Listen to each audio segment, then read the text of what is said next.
A body language expert has analyzed Alec Baldwin's latest interview to see if he was telling the truth or not. Body language is a big thing that can either reveal that someone is lying or if they are being genuine. It's not 100% accurate, but this expert's take on this interview is certainly interesting.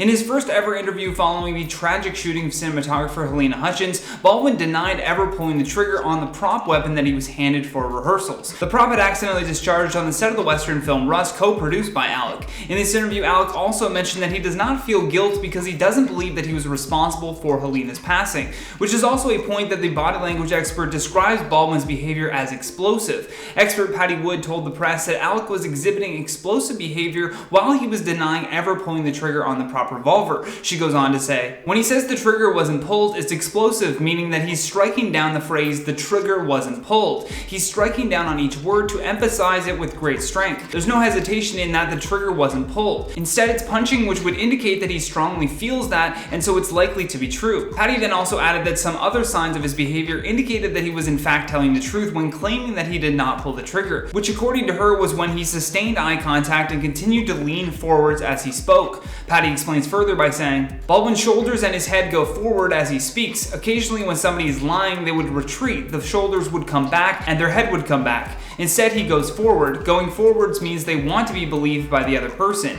They're saying, you've got to listen to me, you've got to believe. I didn't do this. I'm telling you the truth." He also maintains eye contact throughout most of what he's saying, which would again indicate that he's being truthful. His body language expert also touched on the emotions that we saw coming from Alec during this interview. You can see real sadness in his face as his lip quivers, then we see him putting his hand up to cover his mouth. Patty then adds, "The sequences of movements are appropriate and indicate that he really is crying and feeling those emotions." However, despite Wood saying Alec was truthful, she was still unable to determine whether or not Baldwin was holding back information, especially when he claimed that he didn't know there were live rounds on the set. Patty goes on to say, "He doesn't strike down and hit the word no. His voice goes more into a whisper. It could be because he has no idea and it seems mysterious to him and it puzzles him. So he has all this hesitation, meaning he has no idea. So the voice goes back in the throat. He didn't know, or it could be because he does know that he's withholding something. It could mean either of those two interpretations.